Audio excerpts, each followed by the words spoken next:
A very warm welcome, everybody, to our team representatives press conference ahead of the FIA Formula One Qatar Grand Prix. Joining us this evening, should I say, we have left of screen Fred Vasseur, in the middle we have Steve Nielsen, and right of screen we have Mario Isola. Very warm welcome to you all. Mario, perhaps we could start with you. One of the big tech stories coming into this weekend is the 25-lap limit on each set of tyres. Can we start by you telling us why you've imposed that limit? Yeah, that comes from last year. As you know, we had a couple of punctures during the race, but after the race we also analyzed the tires used, as we always do. And it was clear that they were worn at 100% or even more. There was already an indication on Saturday after the sprint with 25, 26 laps, they were quite worn. So during the race, going up to 34, 35 laps basically was pushing the tires to run on a high severity circuit without tread. And when you are running without tread, there is a big risk of puncture, you damage the construction. And so we made the proposal to the sporting committee in March to limit the mileage, and then we decided to go with this direction. We've been here before, a couple of years ago. It was an 18-lap limit back then. Why the increase to 25 this time? Because it was a different issue. 2 years ago, it was a damage on the sidewall caused by the curbs. Then we made again some analysis on tires, and we asked for modification of the curbs, which the circuit did. It was successful, so we didn't find the damage on the sidewall, on the compound of the sidewall. But in that case, it was a different problem with excessive wear, especially on the front left. Let's throw it forward to 2026. Now, like the teams, Pirelli has been juggling the current season with developments for 26. Just how difficult has it been for you to develop those new compounds, new tyres, without a 2026 car on which to test them? It is a situation we know from the past, when we had to move from 13 to 18-inch or with the wider tires in 2017. So it was important to work with the teams and together with the teams, not only on track, but also with the virtual model of the tire, and with the help of the teams and their simulators. So we had a feedback on the expected performances of the car. So we have worked in parallel between a virtual environment and testing on track with the mule cars. And now we have finalized the development. The construction was homologated in September, and now we just decided the compounds for next year. So let's see in Abu Dhabi. Well, you're testing them, as you say, in Abu Dhabi in a couple of weeks' time. What are the headlines for us about the new compounds? But basically that we decided to homologate 5 compounds from C1 to C5 because we found compounds with a good delta lap time between them. Not knowing the cars, obviously we wanted to have a delta that is slightly bigger than the current one, and they are well spaced in terms of degradation. So the idea was to have the flexibility to move softer or harder depending on what we find in the first races of the next season. Thank you very much for that. I'm sure there'll be more questions for you in a minute. Steve, why don't we come to you now? While we're talking 2026, tell us what's going on in Endstone at the minute with regards to next year's car. Well, probably like all the other teams, Endstone's a hive of activity.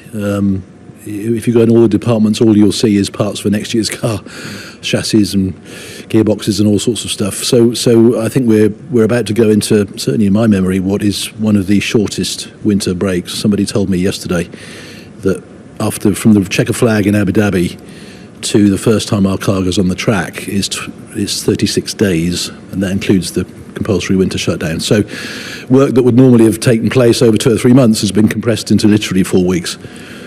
So the overlap between finishing racing in 2025 and producing 2026 car is massive.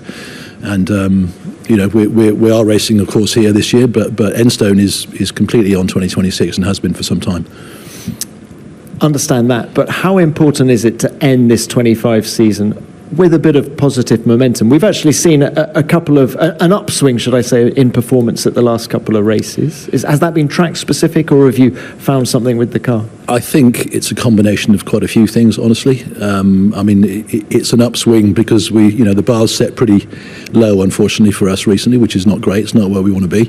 It is true that the last couple of races we picked up a bit. It's probably something to do with track temperature, cooler temperatures in Brazil, certainly cooler temperatures in Las Vegas. Those temperatures are a bit higher here, so it probably might hurt us a bit more than we'd like. But of course, we want to go into the winter with a nice result and a positive feeling for our workforce, our sponsors, and everybody else. It's the amount of work ahead of us all in the winter is massive, but it's a bit of a springboard if at the last race or the last few races you have some nice results. So we're trying. Steve, you've now been at the team for 3 months, or back at the team for 3 months, I should say. Yeah. What has impressed you the most about what you've found at Endstone? The weather, you say. That's Not at the moment, Fred. It's not quite. The weather's bad in England at the moment. I mean, it's a cliche, but it's a racing team. It's full of people with racing spirit. It's had mixed results recently, but I think that there's a passion and a will to put it back to where it has been in the past, and the dedication is huge from the top to the bottom of the company. And it's my job to coordinate that, strengthen the areas that are good, re-strengthen the areas where we are weak, and bring some common sense and consistency to the management. I mean, there's been too many changes over the last few years at Endstone. I don't criticise any of my predecessors, but it's time for patience and common sense and consistency. And of course, we want the team to be better, and patience and Formula One don't go well together, but that's the task, and so we have to spend the next few years building, and it's a slow grinding process that is F1. There are no magic bullets. You just have to fix a million details in place, people. More than anything, it's a people business, so I've kind of relearned that lesson, if you like. Right. Steve, thank you very much for that. I'm sure we'll have more for you in a moment. Fred, coming to you now. Your drivers' comments in the media in recent weeks have attracted a lot of attention. Let's start by talking about that. How difficult has it been for you to manage that situation? Well, honestly, I think that I perfectly understand the frustration of the drivers after a crash, or even more when they are not responsible, or a difficult performance. We have exactly the same frustration into the garage or on the pit wall. But then the most important is to react after the frustration. And I think honestly, the frustration sometimes is good. And the most important is to be able to react and from the Monday morning, and to be focused on the next one, on the next year also, and on the future. But you can't imagine, and I would be even more frustrated if the drivers were happy when we have a tough weekend.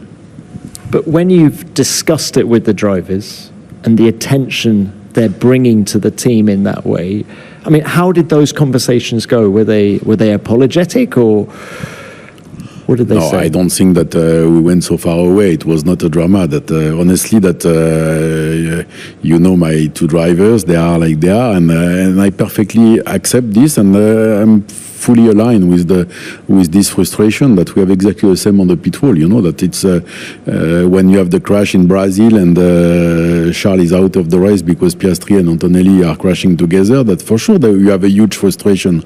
We put so much effort during the season to try to fight for P2, and in one tenths of seconds you are losing a potential P2, that it's huge. Or when you don't have the good race because that you have an issue, a technical issue or whatever, that this frustration, I think it's part of the DNA of what we are doing. Then from drivers to drivers, they have different ways to express their frustration, but everybody has exactly the same.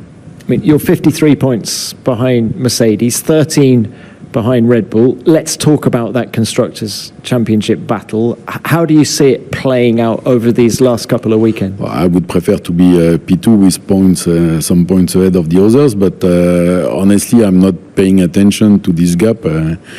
I even didn't know last year when we arrived in Abu Dhabi what was the gap with McLaren, and you told me in the press conference that we have to be focused on ourselves to do the best that we can on the next two weekends. We have 2.5 races to go, and we have still some good points on the table. Let's be focused on ourselves to try to do the best, and we'll see in Abu Dhabi where we are.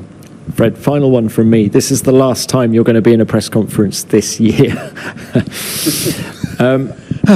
Can you reflect for a moment on the 2025 season? Why it panned out as it did, and at what point in the season did you realize that perhaps it was going to be tougher than you were hoping for? We didn't start in the best way. That with the double disqualification in China, this cost us tons of points compared to our direct competitors, and quite early in the season, McLaren was so dominating the first 4 or 5 events that we realized it will be very difficult for 2025. It means that we decided very early into the season, I think it was end of April, to switch to 26.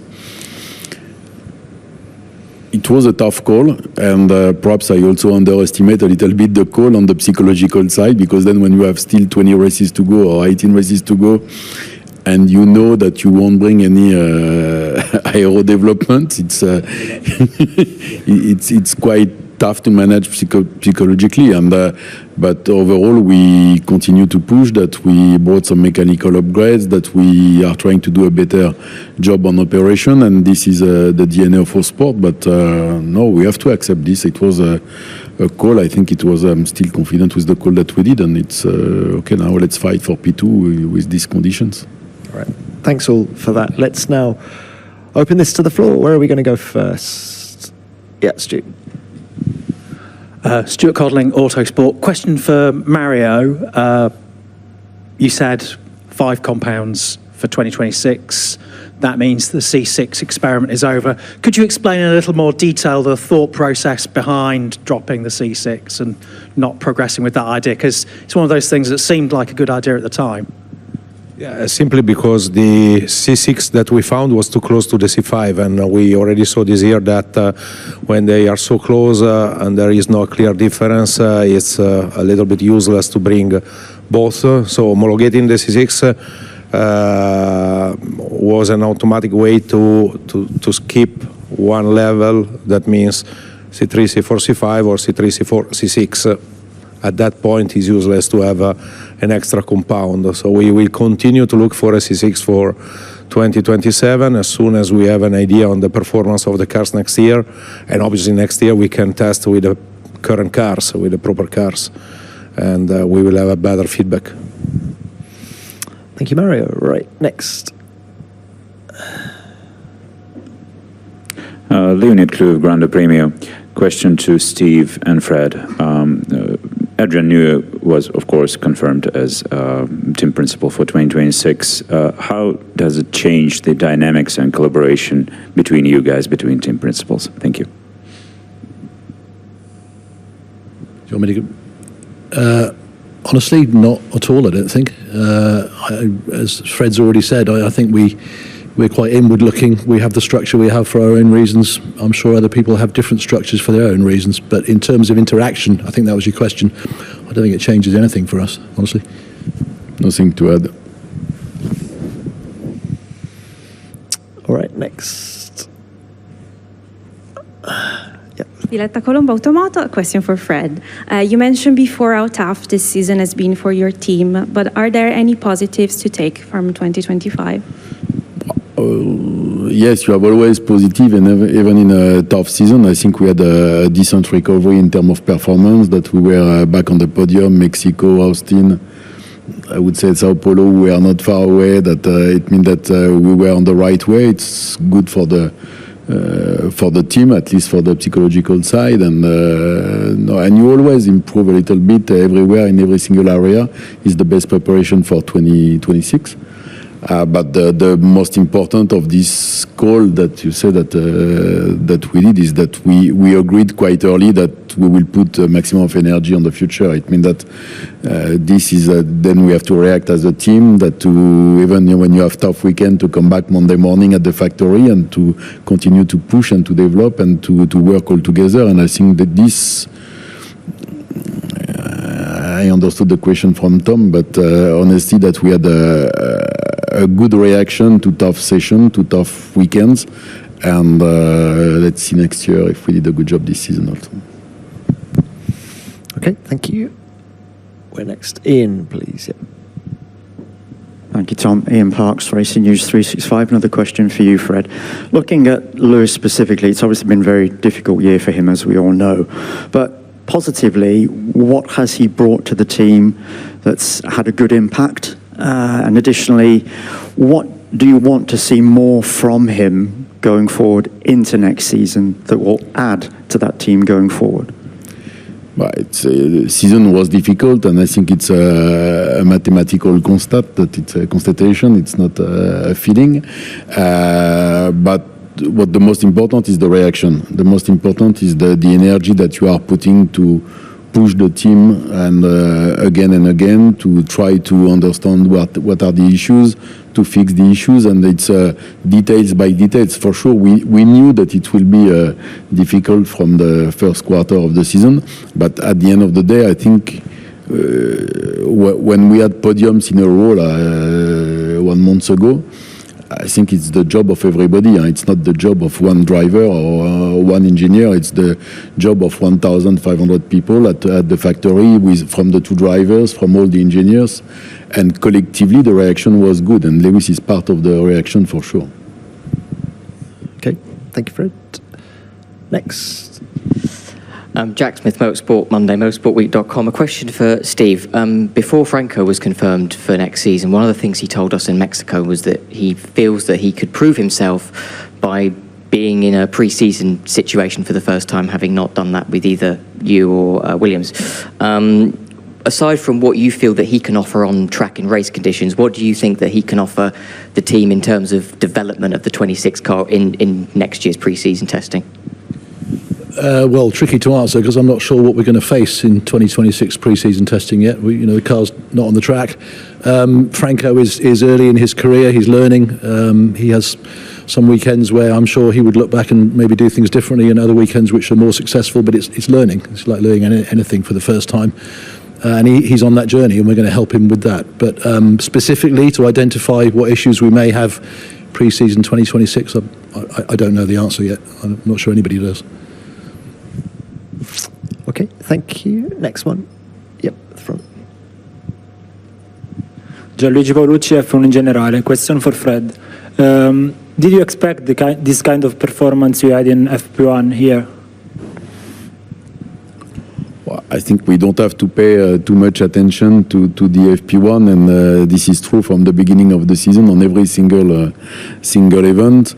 On our side, we had some issue with the power steering. It's not a secret that Charles was vocal on the radio, and we have to fix it for the sprint quali now. But it's okay now that if you have a look on last year, and I think it was relevant. Classification last year, all over the weekend, change each session. It means that the field is so tight that for different conditions, different level of wind, different track temp. Last year we had 5 sessions, 5 different classifications. It means that we need to keep this mindset. You need to be open-minded and to try to adapt the car to the next session, not to the previous one, and let's see what we can do for sprint quali. Mario, can I just bring you in on a 2026 matter? You're staying with the 18 inches, but the tyres are going to be narrower. How's that been affecting performance during testing? We had to redesign completely the tire with a new profile, optimizing the footprint, and obviously because of the new aero package, we expect a higher speed on the straight, but at the same level of load or similar in cornering. That means that overheating could be an issue, and we have worked to try to minimize the overheating that we know drivers don't like, keeping some thermal degradation. So the targets were clear, but obviously on a smaller size is a little bit more difficult, unless you don't penalize the performance quite a lot. That is not the target, obviously. All right, thank you for that. Let's go back to the front, please. Yeah, Christian. Christian Minat, motorsportmagazin.com. Question for the 2 team representatives. There was a meeting yesterday about driving guidelines. What is the way you want to go forward with it? Destroy the guidelines and just rely on the system and the expertise of the stewards, or improving the guidelines all the time?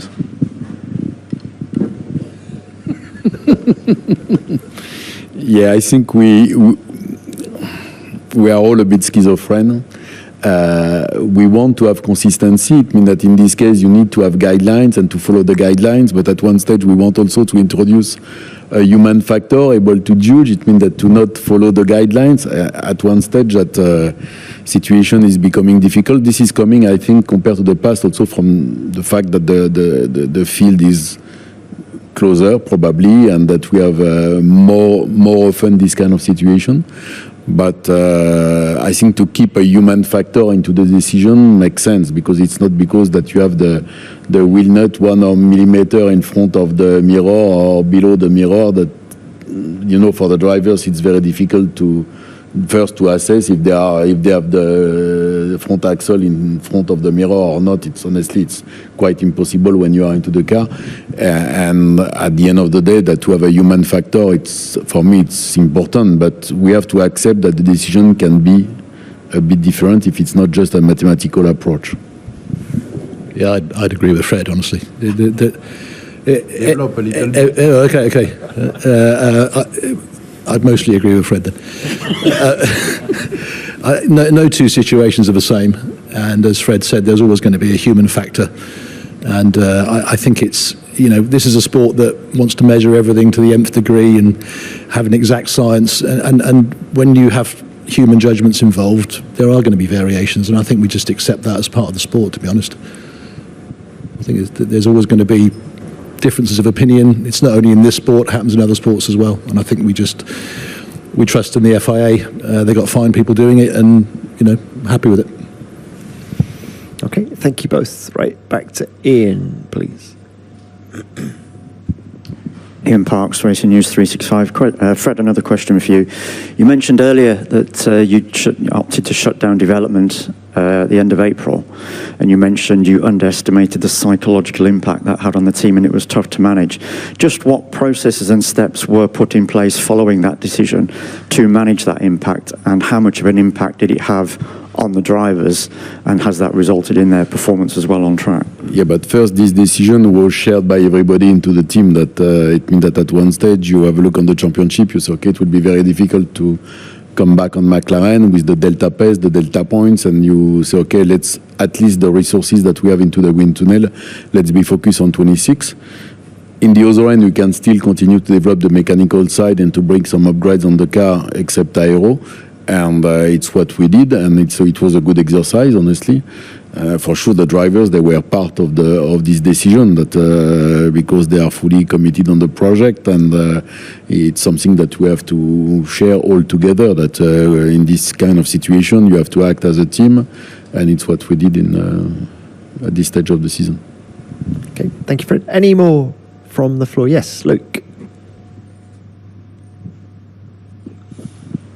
Luke Smith from The Athletic. Fred, another one for you. Just picking up on Steve's point about the very, very short off-season this year, like how much of an added challenge is that, and did that factor as well into the decision to switch early to 26, because it's going to be such a tight turnaround?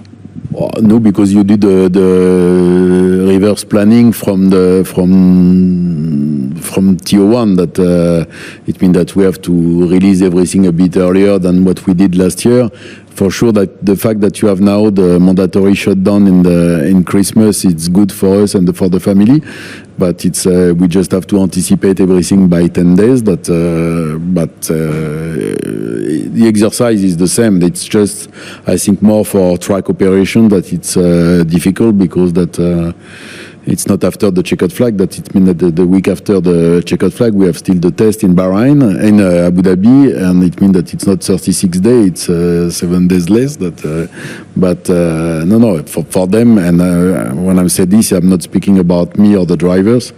I'm speaking first about the mechanics, that it's much more difficult for them than for everybody else, and we have to think about them, but it's true that this exercise will be tricky.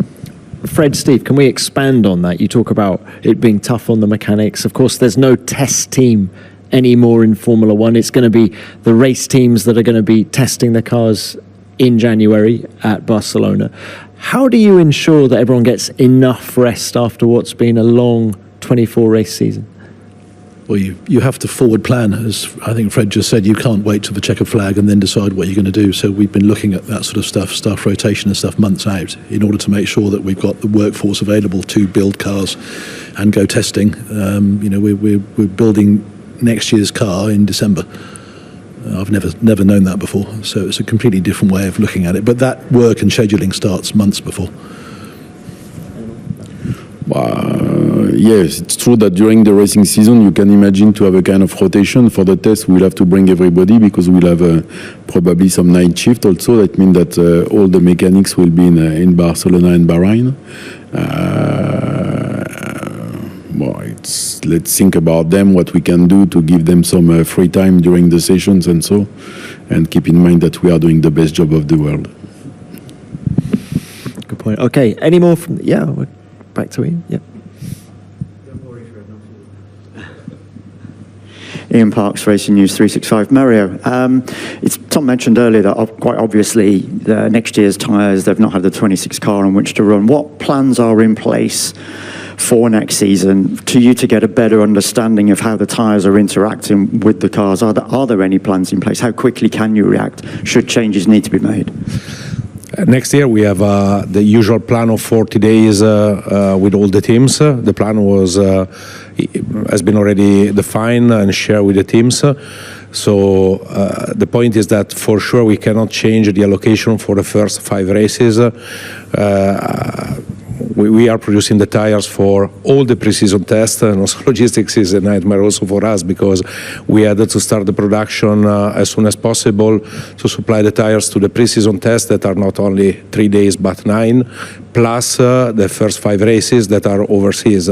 So the allocation has been defined already, but then depending on the results of the first 5 races, we can change in the second part of the year if we want to go a bit harder or softer. We have this flexibility.